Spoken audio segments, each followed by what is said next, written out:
like now on the ad side, Will and his panel. Check. Yeah. Check. Okay. Thank you for the intro, Steve. Cool. So I just want to give a little background. I feel like I have to clarify that concert marketplace because I've gotten that question yesterday. Concert marketplace isn't actually concerts, like musical concerts. It's a publisher-led marketplace. Bummer.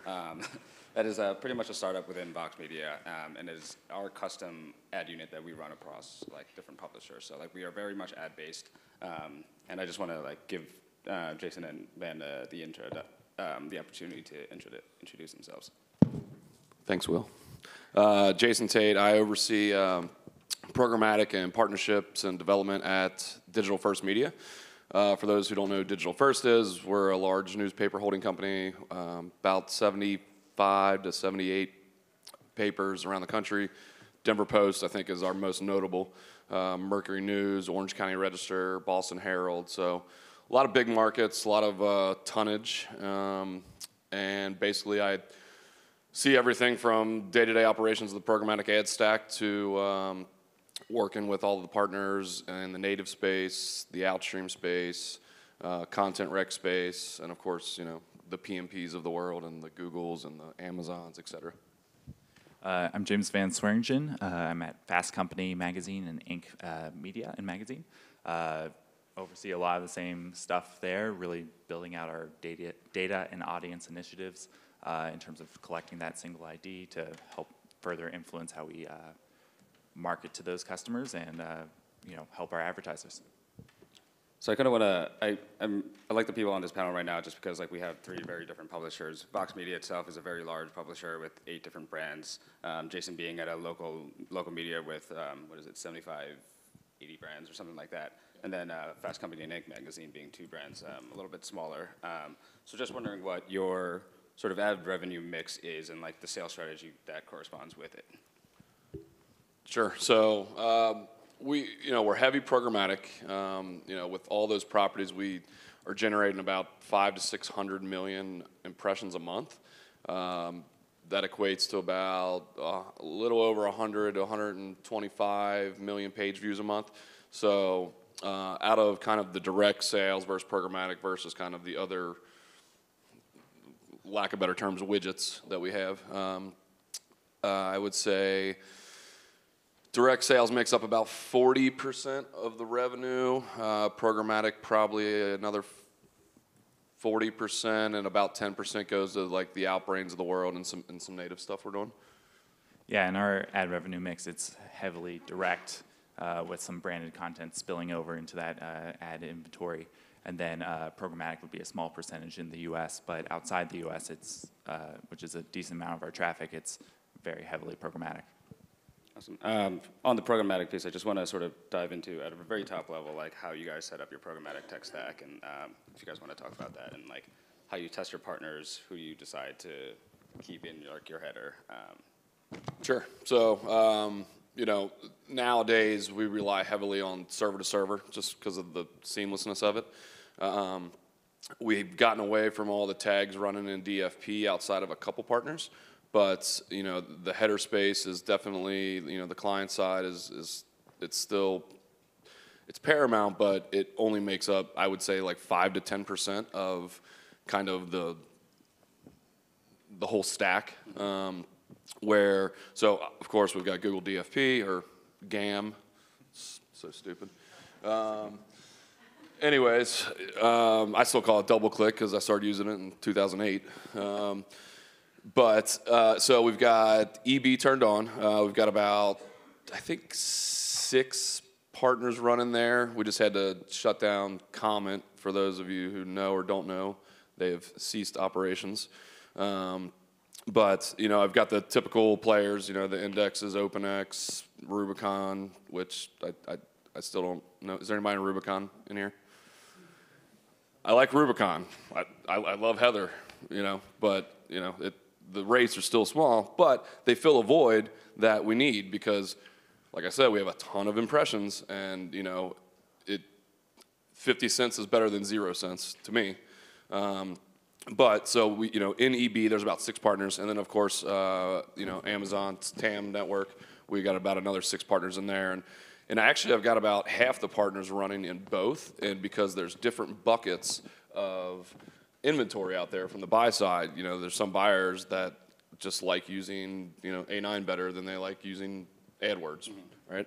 But I would say between TAM and EB, that makes up, I'm trying to think, I just updated my dashboard this morning. It's like 85% of the programmatic ad stack is running through server.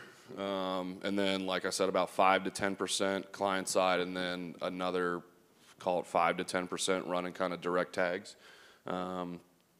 But, you know, with the server side integrations, it's great for publishers because of the billing purposes, right? You know, we're getting one check from Google as opposed to 6 different checks from TAM. Yeah. And, you know, if we have anybody else in the stack. And then it comes down to the reconciliation and accounting, and we have to break down every ad size by platform, by partner, you know. And so, I mean, the reports that I send to accounting every month are just daunting. Thousands and thousands and thousands of Excel slides or rows. So anyway, sorry, but yeah, server I think right now is the way to go. It's seamless and of course all the PMPs. I would say out of kind of all of that, I didn't really touch on that. You know, the kind of the direct and the private auction side probably makes up about 25 to 30% of our business. But again, we run a lot of those heavily in AdX. But then of course in TAM and some of the partners you can run PMPs on their sides that flow through those same pipes. So collectively, out of the entire ad stack, PMPs probably make up like 30%. So. Yeah, so we see something a little bit different. We're still very much client-side header-based, but definitely header-based in terms of like how we're operating. We definitely use, we're dipping our toes into all the different versions of server-server, you know, EBDA, and looking at TAM and server-server App Nexus, which you know, I feel like fewer people bring up, but you know, and particularly on AMP and mobile pages for that that kind of stuff. But yeah, so we're seeing actually a lot of growth in our programmatic guaranteed area in the last year, particularly around video, as one would expect. But it's kind of been amazing in how it's basically tripled year over year.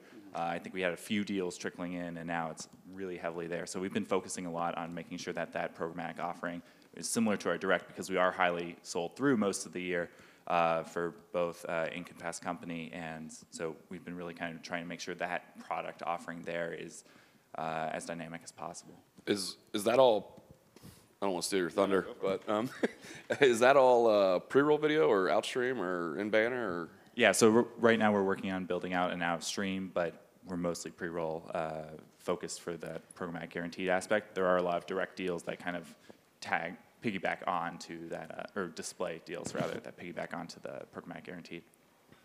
And how are you guys advising like your pricing strategy around programmatic guaranteed, direct sold deals, PMPs? Yeah, direct sold guaranteed, you know, matches or is slightly premium to our direct sold traditional, I guess I'd call it, transaction method. And then our PMPs are still, you know, higher than our open, and then opens kind of sits below that. I would say, at least on our direct side, we have so many properties, I don't know if there's necessarily rate cards in place, but I can say that our average kind of rates for display are generally on direct like $9 to $12 range. I mean, probably typical for most publishers, I would think. As far as programmatic goes, you know, it comes into the yield management side of the business where, you know, you want to fill all the impressions, so you're kind of more flexible on the rate. But when it comes to PMPs, I generally just double whatever our average is, right? Like rule of thumb, if we're getting $2, I'd price my PMPs at $4. Gotcha. Unless the buyer says, well, we need to be at 3, I'll set it at 3. I don't care as long as they're buying. But I think somebody mentioned earlier that like PMPs, you know, like, oh yeah, we got this huge budget, we're going to spend all kinds of money, and then that's, you know, end of the month it's $40 or whatever, you know. So, what would you say the mix is in terms of like PMPs that actually spend a significant amount of revenue versus total PMPs that are active? So it's interesting. It's like if you go after, sorry, my phone's ringing in my pocket. if you go after like a direct brand that's willing to spend a lot, I think they're more apt to buy. But you know, you can set up with all the DSPs out there, the Trade Desk, Centro, Media Math, you know, you name it. They'll buy more, but when they have a direct campaign, like say, I don't know, GM, right, or Geico or something, they're going to buy like 1% of the time. I feel like, because they're layering on so much data on their back end, and we don't really have a first-party DMP in place. We used to have one, but we've ceased that, I think. I'm still relatively new to the company. Been there almost a year now. But we're not setting up the PMPs to layer on a bunch of data outside of the content, right? Like, so we're local news, we've got weather, sports, entertainment, lifestyle, what's going on, you know, concerts, whatever. So we can package those deals, and they're more apt to buy that way. Like, if you're working with like a Centro, they want all those deals, but they also want to layer on their data on the other side. So it's like, you know, if they say they're going to spend $50,000, they might spend $5,000. That's always what I find to be the hardest, is you don't know who they're trying to target, so you can't get a high percent, you know, fill rate of total impressions that are going to them, because otherwise you just filter that same audience towards them so they get better performance and hopefully better match rates. But yeah, so we end up seeing a small percentage of our total active deals in any given month actually end up spending probably about 10% of those deals actually spend something, you know, worth reporting. Right. So yeah, so the same thing on the Vox Media side. So like I'll just kind of jump in and back up and give my side of the piece. So Vox Media Programmatic probably does about 30% of total revenue. Sorry. And the PMP space has actually grown quite significantly over we do a lot of PG comparable to our direct sold deals. Like Google is one of our clients that strictly runs through programmatic channels. Does a lot of PG, started running in the PMP space. And with Vox Media and Concert Marketplace revenue total, I think our PMPs are close on a monthly average, probably like a 7-figure number, and we've seen that grow quite significantly. Can you make me any introductions to those partners? And just to take it back a little bit, so when I think about the ad revenue mix, I'm also thinking about the ad products like the display banners, pre-roll, outstream, everything like that. The tech platforms that we deliver through, so programmatic channels or direct, the ad formats for any custom units, and also data and measurement tools. How are you guys approaching the data and measurement side? From data being like who our users are, or data being like how they're on our sites? Both. So of course we have GA. I mean, that's kind of our Bible with DFP, of course. So we're outside of that. We're not. I mean, well, we use Parsley and you know, some of those other tools, but really drilling down, you know, we rely on all of our partners' reporting tools. So if they're wrong, you know, it's kind of up to myself and our ops team to call them out. You know, generally, you know, if we get paid and the numbers just aren't matching accounting, it's pretty quick to call it out, and then I got to go back to them and, you know, hash it out. But you know, DFP is our Bible. It's our ad server. So, you know, we rely heavily on those numbers. But at the end of the day, you know, we're still kind of old school in that we put everything in Google Docs and Excel, right? So I don't know if that really answers your question, but yeah, on the reporting end, it's kind of similar, because you do have a whole bunch of partners. You really do need to work with someone who can extract that data, transform it, and then store it for you, so you can make it actionable on a reasonable time scale. And that's something we've kind of struggled with over time, particularly as, you know, you add more partners, more and more partners to the header.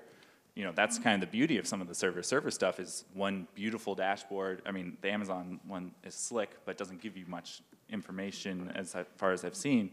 But it's really nice to get all that information in one spot. And so when you can have DFP kind of being that central repository as well, it makes it really simple. So adjusting the time scale, gathering the data, and verifying the data has always been kind of a challenge. On the other end of it is really making sure that, you know, you're making the best decisions for the organization. So we're very heavily direct sold, and we have a lot of branded campaigns, so making sure that doesn't compete, but we're also maximizing revenue from a perspective where it's not necessarily tied back to that exact impression, but rather a larger bulk deal, and we have conversion rates to hit to get people down to the pages to actually read those branded campaigns. You have to really take kind of a forward-thinking, holistic view in terms of that. So you look at the inventory that's available for your direct sold, and your current programmatic price, and then also estimated value of each impression for the conversion that will come back to a branded view.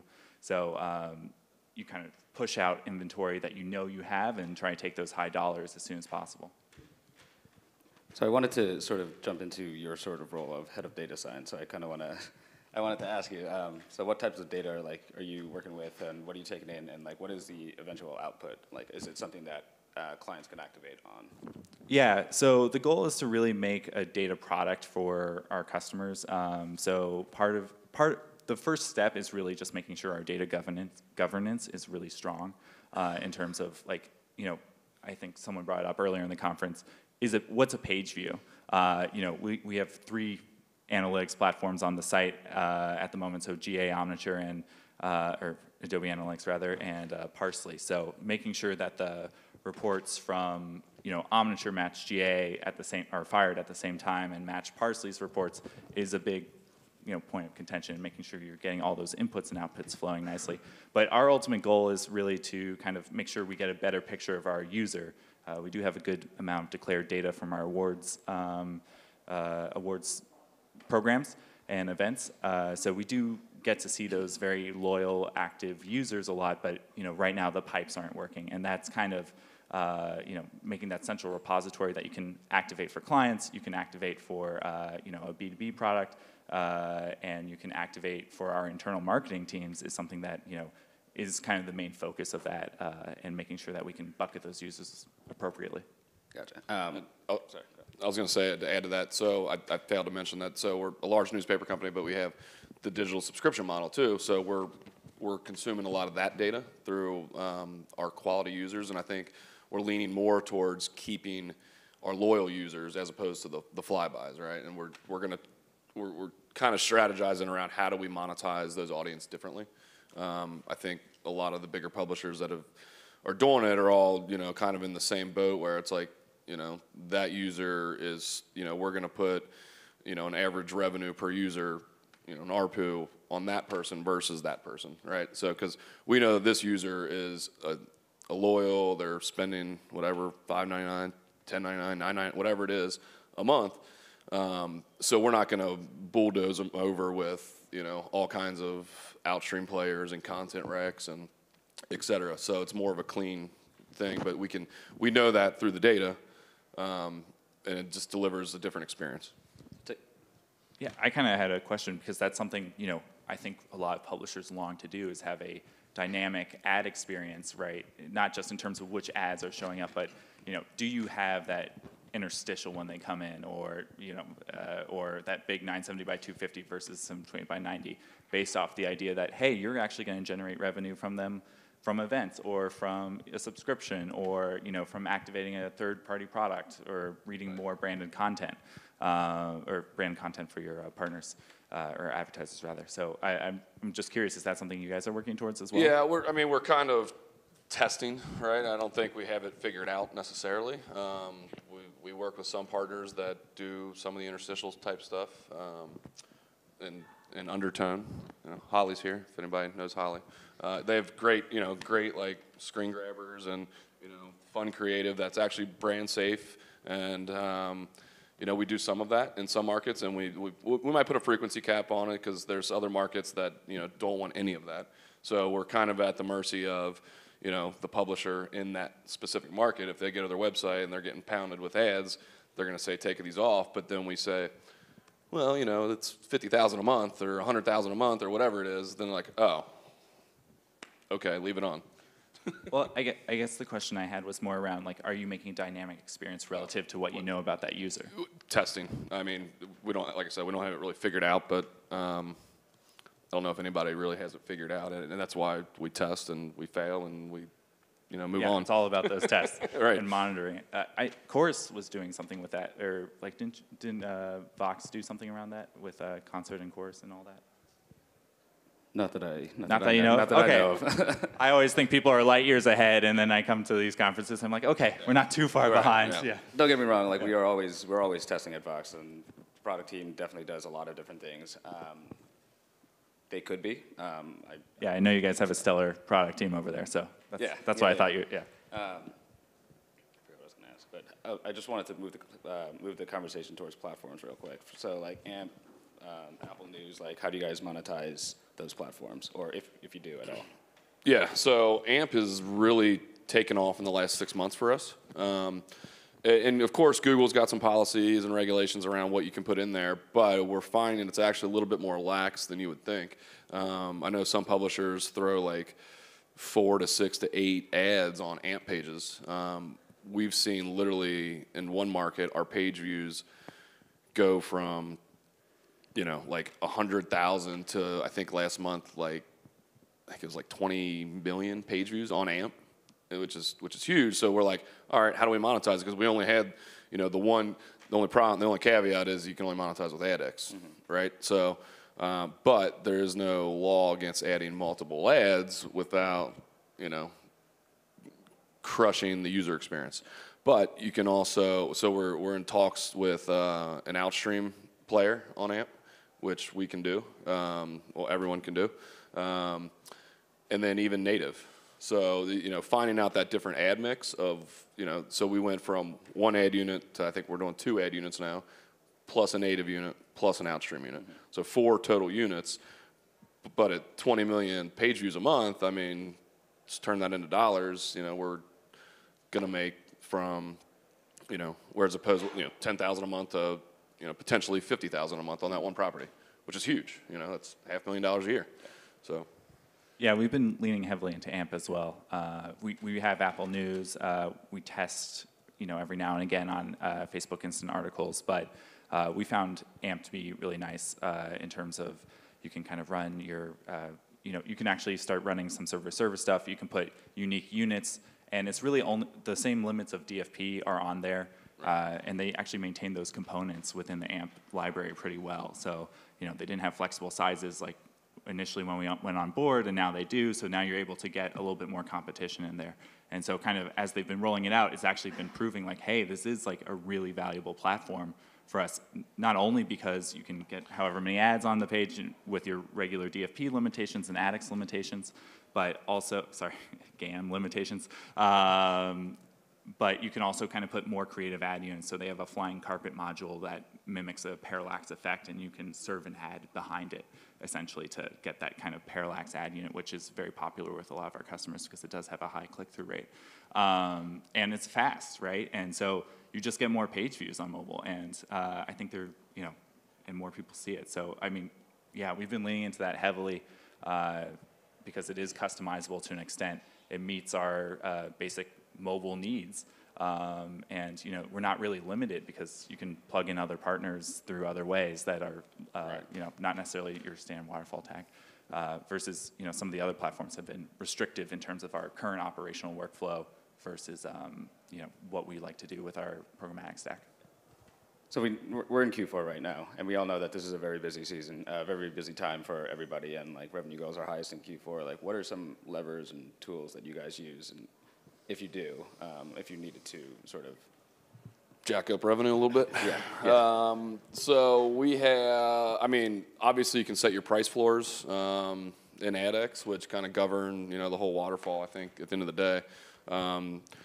I think if you stand firm and just tweak them up, even a quarter or 50 cents, it seems small, but in at least our reality with 600 million impressions, that can add up. That's the first go-to. So at the end of each quarter, budgets get spent, et cetera, and through the quarter, in Q4, it really starts, I think that second week of October, so like last week, I really started spending go up. So I tweaked the rates, literally just like in 4 price floors. Don't overcomplicate it and have 300 price floors on different types of inventory, keep it simple. You start there, and then I think, with the midterm elections coming up, there's going to be some political spending going on here in the next couple weeks. So you can jump on board there and really.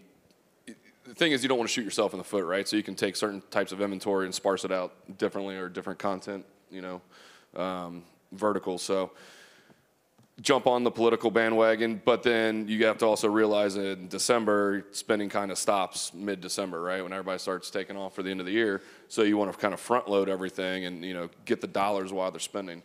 And then mid-December, go back to your price floors and almost cut them in half, really. And that's what I've seen the last 10 years, give or take, how spending, happens. And then we're in the Q1 and, the rates are those seasonal flows can be killer in some ways if you're not adjusting. But so in Q4, we're pretty much sold out on Inc. and Fast Company direct. So what little programmatic is coming in there is usually from first look for us.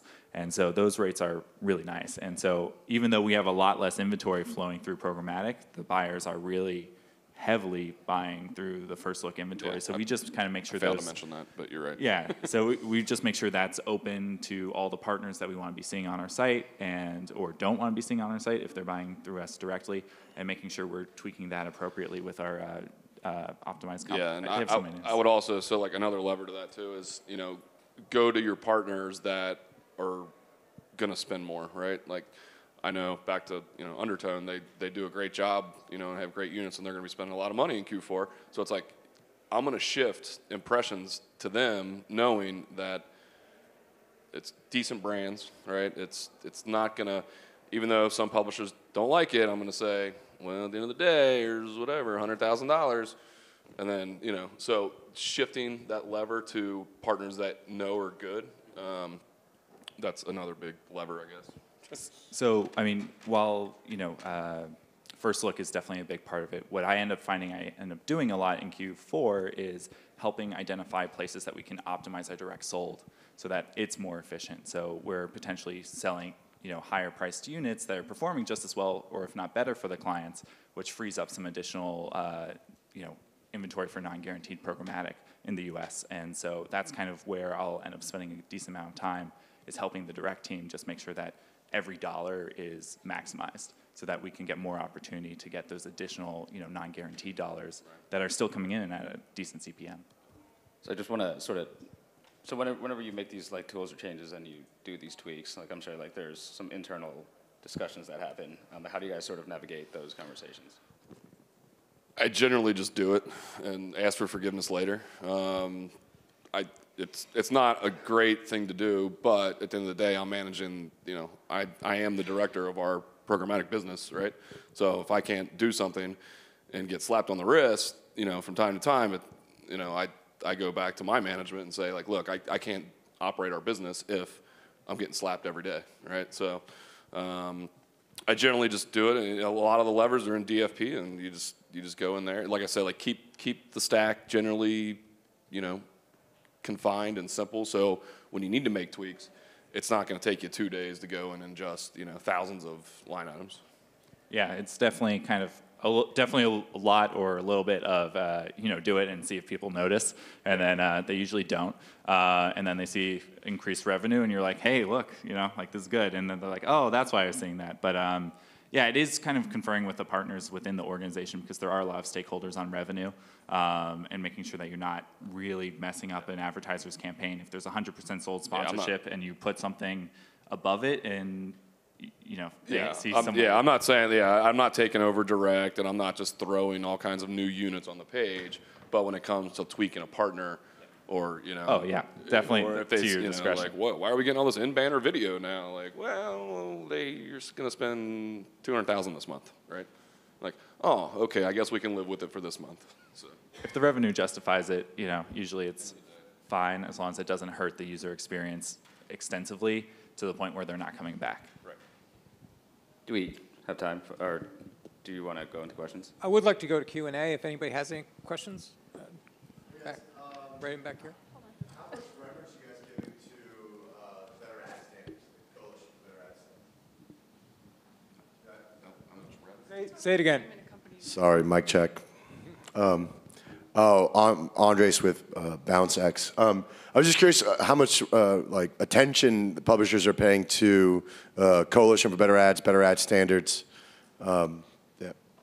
Yeah, so we've signed on with the Media Trust to kind of, Google does generally a decent job, at flagging stuff and policy violations, and, it goes directly to our ops team. But we also circumvent a lot of the ads through the Media Trust, which is great. And that keeps our standards pretty much in line with, as long as it's not like, sex, drugs, and rock and roll, they're all generally pretty good, right? But we also get we get a lot of users that'll, submit something, and you can obviously tell they got retargeted. There might be a half-naked person on their page or something. It's like, well, what websites have they been going to? And they think it's, our fault that we deliver them those ads, right? So it's like, all right, well, we'll block that URL in AdX or something, and generally it works itself out there. But yeah, I mean, we rely heavily on the Media Trust and Google, really. Yeah, for our direct sold, we double check all of our load times and all that to make sure that they hit the better ad standards. We're trying not to put video and banner, no sound on, all that stuff. I mean, it's basic, you want users to like your site, and if they don't, they're not coming back. They can go get, similar content from other providers. So, I mean, we take it seriously, but not to, I mean, it is kind of like it is run by a large, or led by a large corporation, so it's not, not self-serving, but, we appreciate it and we understand what they're trying to do, and that's something we definitely respect, but it's not dictating how we run every aspect of our business, but it does kind of lead us with guiding principles. And another thing to add to that, too, I think the average kind of consumer of really any websites still probably doesn't know even what retargeting even is. They're like, oh, why do I keep getting these ads? I think people, the last couple of years, have probably start buying into it, but like my wife, who's not in digital media, right, she's like, I just keep getting hounded for all these baby clothes. I'm like, well, have you been going to like Carter.com or whatever those baby clothes are? And she's like, oh, yeah, that's why, So I think there's still a lot of people out there that don't realize they're getting retargeted and seeing the half-naked person all the time.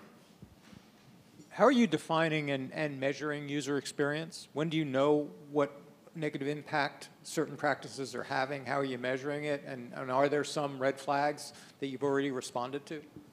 I would definitely say time on page is a big one for us. I mean, obviously, if you see a less than 5-second visit rate jump, like in a given month, it's probably someone slipping through that is slowing down the page load or giving a bad experience. Like that's a clear red flag in my mind if you see a spike in that. But I was talking to someone here about how to better measure that as a publisher, because you do want to provide a good experience for your UX around new ad units in particular, because they can be intrusive at times. So it's independent user testing to make sure ad products look good, seeing if you have a big drop over time for particular sets of users, and then obviously if you see people not spending a lot of time on page or viewing the second page. Pretty much the same thing. I mean, we use the GA heavily. We have actually a director of audience development at our corporate office, kind of overseeing our whole entire footprint, and he relies on tools like Parsley and Flurry and GA, and he's really kind of firing back stuff at us like, hey, did you put a new user on our latency on our pages, or time spent has dropped 5 seconds or whatever it is. So we'll kind of kick it back through the operations team. You actually have an experienced czar. Yeah, yeah. So, I mean, who was an editor, right? Yeah. He was a writer. Yeah. So he understands it from that side of the house, and he knows generally what's good for the users. But, we think he does anyways. It also comes back to the lifetime value of the user, right? You need to keep that positive UX to continue to make money off the ads from that user.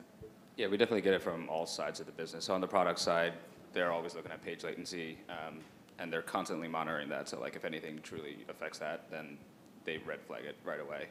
We get it on like the analytics team side, where they're looking at the bounce rates, they're looking at the time spent on page, and then like our engagement editors, actually on like the editorial teams, because our users aren't afraid to like call us out and really like lay into us if like we're providing a bad experience. And we get it all the time in like our Slack rooms, so we hear it. Yeah, I think it would be really cool to see what Jason's working on evolve, that idea of a more customized user experience where you actually understand the ad experience that best maps against your yeah, because if we're gonna make, you know, like I said, $10 a month off of a user on a digital subscription, right. we can justify taking a couple ads off the page and not pound them with it, right? One final word about you brought up briefly. You brought up Apple News as do you talk about it briefly as both a distribution venue and what the limits on monetization have been so far? Any of you? We do a ton of Apple News inventory, especially for Vox.com. The monetization, to be completely honest, hasn't been there, and we sort of like use the inventory as like in our like inventory, we look at it holistically. So like if we're giving added value on a plan, like we'll bundle Apple News impressions, newsletter impressions, and then general like O&O. And that's like sort of how we've been not monetizing it, but utilizing it. Yeah, pretty much the same. We utilize it, but it's not our number, like it's not our go-to. I think our focus has been more on AMP, personally. And I honestly just haven't put any focus on trying to monetize Apple News yet, but I'm going to write that down and get on it. I'm about in the same boat, but we do notice it's, you know, growing month after month. I will say that so like on the concert side, we work with NBCU because they're a founding partner of Concert with us, and NBCU is the sole reseller of Apple News inventory. So like NBC's code team does sell a platform play, so they package Apple News with Concert, and I think I forgot like their other third partner that they do a platform buy, and that's how they monetize Apple News. And then once they sell that deal to whoever the client is, we sort of do the same thing on our side if we have a deal already open with them, and then we just take the same assets. Hey, John Lucas from VentureBeat. What do you guys do, if anything, for users with ad block turned on? We don't monetize them. So for a while there, we were actually using them to generate additional page views for native content. And now we've kind of started to look at it and do some new testing on it to potentially, we want to respect the fact that they're, opting out of ads, opting out of additional tracking. So we're trying to provide additional ways for them to achieve that similar experience. So potentially partnering with companies that will provide an ad-free experience across a number of sites, or potentially giving them doing the cat and mouse game with the ad block overrides. Yeah, and I think, at least for our properties, we're newspapers, so we're traditionally older. Our users are generally a little bit older and not, I guess, tech savvy to put ad blockers on. So it's probably less than 5%, and we just aren't really on it. It's kind of backburnered. I mean, we need to know, how to do or how to monetize them, but it's very small, so it's not a lot of focus. And I'll just clarify that we don't monetize them with ads, but we use Outbrain as our content rec, and they have a solution that still serves the widget to ad block users. We're considering asking for a user registration and allowing the user then to have no ads, but in trade for their email and registration on the site.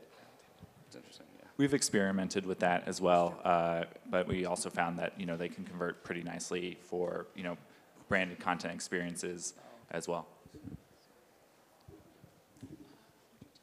We have another one? Sure. John Alacqua, EMX Digital. Great presentation, boys. Very proud of you all.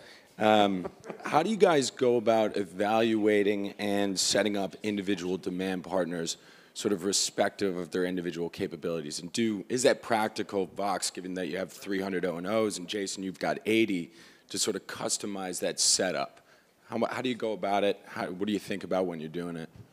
I'm the wrong person to ask. The person to ask is Dave Pond. I've been texting with him. Yeah, I know. What about you, Jason? With the scale that we have, we generally like to have somewhat seamless, but different partners bring different value, I think. Some rely heavily on mobile campaigns, so we'll just target just mobile, or others are better in desktop, so we'll give them desktop. I personally will open up the floodgates for anyone and let them prove the value. Show me the money, right? It's prove me you're going to be a good partner, and I'll give you everything we got. But at the end of the day, I've got a goal to hit, and the best rate wins at the end of the day. So I don't know if that really answers your question, but it does. We're going to answer the rest of the questions in our roundtable that will follow up in 2 seconds. Will, panel, thanks very much, guys. Thanks. Thanks.